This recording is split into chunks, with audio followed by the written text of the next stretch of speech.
ಮತ್ತೊಂದು ಕಡೆ ಆರ್ಎಸ್ಎಸ್ ಗೀತೆ ಹಾಡಿದ ಬಳಿಕ ಚಾಮುಂಡಿ ಬೆಟ್ಟದ ಆಸ್ತಿ ಬಗ್ಗೆ ಮಾತನಾಡಿದ್ದಂತ ಡಿಕೆ ಶಿವಕುಮಾರ್ ಇದೀಗ ಇಕ್ಕಟ್ಟಿಗೆ ಸಿಕ್ಕಾಕೊಂಡಿದ್ದಾರೆ. ಡಿಕೆ ಶಿವಕುಮಾರ್ ಹೇಳಿಕೆ ಸ್ವಪಕ್ಷದಲ್ಲೇ ಅಸ್ತ್ರವಾಗಿದ್ದು, ಅದರಲ್ಲೂ ರಾಜಣ್ಣ ಬೆಂಬಲಿಗರಂತೂ ಅವರಿಗೊಂದು ನ್ಯಾಯ ನಮಗೊಂದು ನ್ಯಾಯನ ಅಂತ ನೇರವಾಗಿ ಪ್ರಶ್ನಿಸ್ತಾ ಇದ್ದಾರೆ.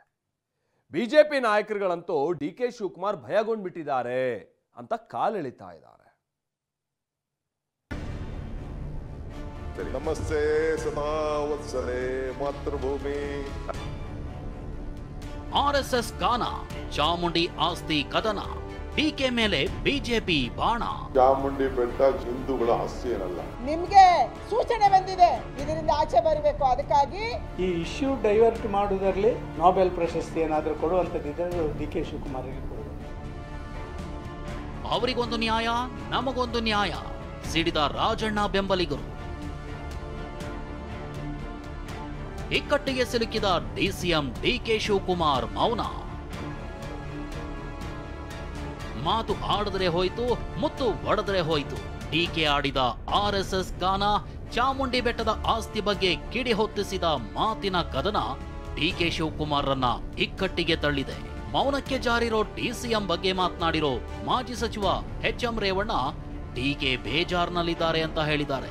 ಶಿವಕುಮಾರ್ ಅವರು ಮಾತಾಡಲಿ, ನೆನ್ನೆ ಮೊನ್ನೆಯಿಂದ ಸ್ವಲ್ಪ ಬೇಜಾರು ಮಾಡ್ಕೊಂಡಿದ್ದಾರೆ. ಮಾಗಡಿ ರಂಗನಾಥ ಆಶೀರ್ವಾದ ಮಾಡ್ತಾರೆ, ನೀವು ದಿಟ್ಟತನದಿಂದಾಗಿರಿ, ನಿಮ್ಮಿಂದ ನಾವೆಲ್ಲ ಇದ್ದೇವೆ.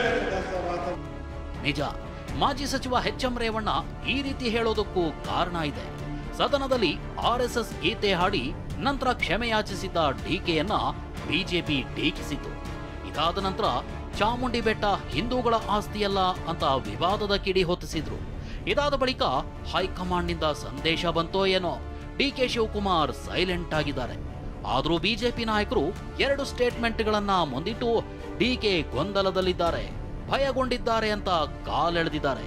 ಸಂಘದ ಗೀತೆ ಹಾಡಿ ಬಳಿಕ ಡ್ಯಾಮೇಜ್ ಮುಚ್ಕೊಳ್ಳೋಕೆ ಹೊಸ ವಿವಾದ ಸೃಷ್ಟಿಸಿದ್ದಾರೆ ಅಂತ ಶೋಭಾ ಕರಂದ್ಲಾಜೆ ಬಾಂಬ್ ಸಿಡಿಸಿದ್ರು. ನಮಸ್ತೆ ಸದಾ ವತ್ಸಲೆ ಮಾತೃಭೂಮಿ.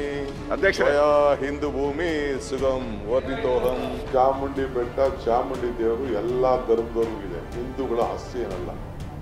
ಎಲ್ಲ ಸಮಾಜದವರು ಚಾಮುಂಡಿ ಬೆಟ್ಟಕ್ಕೆ ಹೋಗ್ತಾರೆ.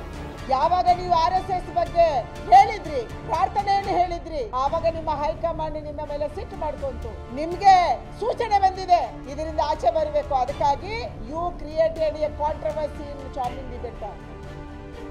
ಡಿಕೆ ಸುಮ್ಮನಿದ್ರು ಬಿಜೆಪಿ ನಾಯಕರು ವಾಗ್ದಾಳಿ ನಡೆಸೋದು ಬಿಡ್ತಿಲ್ಲ. ಆರ್ಎಸ್ಎಸ್ ಸಂಘಗೀತೆ ಹಾಡಿ ಕ್ಷಮೆ ಕೇಳದಂತೆ ಚಾಮುಂಡಿ ಆಸ್ತಿ ಬಗ್ಗೆ ಮಾತನಾಡಿರೋದಕ್ಕೂ ಕ್ಷಮೆ ಕೇಳಲಿ ಅಂತ ಆಗ್ರಹಿಸಿದ್ದಾರೆ. ವಿಶೇಷವಾಗಿ ಉಪಮುಖ್ಯಮಂತ್ರಿಗಳು ಇದರ ವಿಚಾರದಲ್ಲಿ ಈಗಾಗಲೇ ತಪ್ಪನ್ನು ಕ್ಷಮಾಪಣೆ ಕೇಳಬೇಕು. ಯಾಕಂದರೆ ಇದು ಹಿಂದೂಗಳಿಗೆ ಸೇರಿರೋದಲ್ಲ, ಎಲ್ಲರಿಗೂ ಸೇರಿರೋದಂತಂದ್ರೆ ಏನರ್ಥ? ಕ್ಷಮೆಯನ್ನು ಈಗೆಲ್ಲ ಬೇರೆ ಬೇರೆ ವಿಚಾರದಲ್ಲೆಲ್ಲ ಕ್ಷಮೆನ ಕೇಳಿದರೆ ಇಲ್ಲೂ ಜನರ ಹತ್ರ ಕ್ಷಮೆನ ಕೇಳಬೇಕು. ಉಪಮುಖ್ಯಮಂತ್ರಿಗಳು ಹೇಳಿರ್ತಕ್ಕಂಥ ಮಾತು ಅತ್ಯಂತ ಒಂದು ಬೇಜವಾಬ್ದಾರಿಯುತ ಒಂದು ಹೇಳಿಕೆ. ತಾಯಿ ಚಾಮುಂಡೇಶ್ವರಿ ಒಂದು ಏನು ಕ್ಷೇತ್ರ ಇದೆ ಚಾಮುಂಡಿ ಬೆಟ್ಟ, ಅದರಲ್ಲಿ ಯಾವುದೇ ರೀತಿಯ ಅನುಮಾನ ಇಲ್ಲ. ಇದು ಹಿಂದೂ ಧಾರ್ಮಿಕ ಸ್ಥಳ, ಭಾರತದ ಶಕ್ತಿಪೀಠಗಳಲ್ಲಿ ಒಂದಾಗಿರ್ತಕ್ಕಂಥದ್ದು. ಡಿ.ಕೆ. ಶಿವಕುಮಾರ ನಾಟಕಗಳು ಎಷ್ಟರ ಮಟ್ಟಿಗಿದೆ ಅಂತ ಹೇಳಿದರೆ, ಇಶ್ಯೂಸ್ ಎಲ್ಲ ಡೈವರ್ಟ್ ಮಾಡಲಿಕ್ಕೆ ಇವತ್ತಿನ ಇಶ್ಯೂ ನಾಳೆಗಿಲ್ಲ, ನಾಳೆ ಇಶ್ಯೂ ನಾಳ್ದಿಗಿಲ್ಲ. ಈ ಇಶ್ಯೂ ಡೈವರ್ಟ್ ಮಾಡೋದರಲ್ಲಿ ಏನಾದರೂ ಇವತ್ತು ನೊಬೆಲ್ ಪ್ರಶಸ್ತಿ ಏನಾದರೂ ಕೊಡುವಂಥದ್ದಿದ್ದರೆ ಡಿ.ಕೆ. ಶಿವಕುಮಾರ್ಗೆ ಕೊಡಬೇಕು.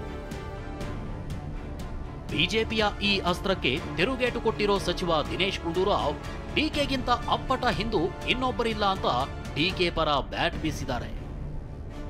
ಸುಮ್ಮನೆ ಇರಿ ನೀವು. ಡಿ.ಕೆ. ಶಿವಕುಮಾರ್ಗಿಂತ ಅಪ್ಪಟ ಹಿಂದೂ ನಿಮ್ಗೆ ಯಾರಿಗೂ ಸಿಗೋದಿಲ್ಲ. ಸುಮ್ಮನೆ ಯಾಕೆ ಯಾಕೆ ಈ ಥರ ಎಲ್ಲ ನೀವು ಪ್ರಚೋದನೆಕಾರಿ ಮಾತನಾಡ್ತಾರೆ? ಸುಮ್ಮನೆ ಅವ್ರು ಬಿಜೆಪಿ ಅವ್ರು ಬೇರೆ ಕೆಲಸ ಇಲ್ಲ. ಯಾಕೆಂತ ಹೇಳಿದ್ರೆ ಅವ್ರಿಗೆ ಇಶ್ಯೂ ಇಲ್ಲ, ನಾಯಕತ್ವ ಇಲ್ಲ. ಡಿಕೆ ಶಿವಕುಮಾರ್ ಹೇಳಿಕೆಗಳು ರಾಜಣ್ಣ ಬೆಂಬಲಿಗರಿಗೆ ಅಸ್ತ್ರ. ಮತಗಳ್ಳತನವಾಗಿದೆ ಅಂತ ರಾಹುಲ್ ನಡೆಸ್ತಿದ್ದ ಹೋರಾಟದ ಬಗ್ಗೆ ಮಾತನಾಡಿದ್ದ ರಾಜಣ್ಣ, ನಮ್ಮದೂ ತಪ್ಪಿದೆ, ನಾವು ಎಡವಿದ್ದೀವಿ ಅಂತ ಹೇಳಿದ್ರು. ಇದರಿಂದ ರಾಜಣ್ಣ ತಲೆದಂಡವಾಗಿತ್ತು. ಇದೀಗ ಡಿಕೆ ಶಿವಕುಮಾರ್ ಏನೇ ಹೇಳಿಕೆ ಕೊಟ್ರು ಹೈಕಮಾಂಡ್ ಕ್ಷಮಿಸ್ತಾ ಇರೋದು ಯಾಕೆ ಅಂತ ರಾಜಣ್ಣ ಬೆಂಬಲಿಗರು ರೊಚ್ಚಿಗೆದ್ದಿದ್ದಾರೆ. ಅವರಿಗೊಂದು ನ್ಯಾಯ ನಮಗೊಂದು ನ್ಯಾಯನ ಒಂದು ಕಣ್ಣಿಗೆ ಬೆಣ್ಣೆ ಮತ್ತೊಂದು ಕಣ್ಣಿಗೆ ಸುಣ್ಣ ಯಾಕೆ ಅಂತ ಪ್ರಶ್ನಿಸಿದ್ದಾರೆ. ದೆಹಲಿಗೆ ಹೋಗಿ ಹೈಕಮಾಂಡ್ ಮೇಲೆ ಒತ್ತಡ ಹಾಕಲು ಮುಂದಾಗಿದ್ದಾರೆ. ಈ ಮೂಲಕ ಡಿಕೆ ವಿರುದ್ಧ ವ್ಯೂಹ ರಚಿಸಲು ಪ್ಲಾನ್ ಮಾಡಿದ್ದಾರೆ. ಇದಕ್ಕೆ ಡಿಕೆ ಇನ್ಯಾವ ಪ್ರತ್ಯಾಸ್ತ್ರ ಹೂಡ್ತಾರೋ ಕಾದು ನೋಡಬೇಕು. Bureau report, TV9.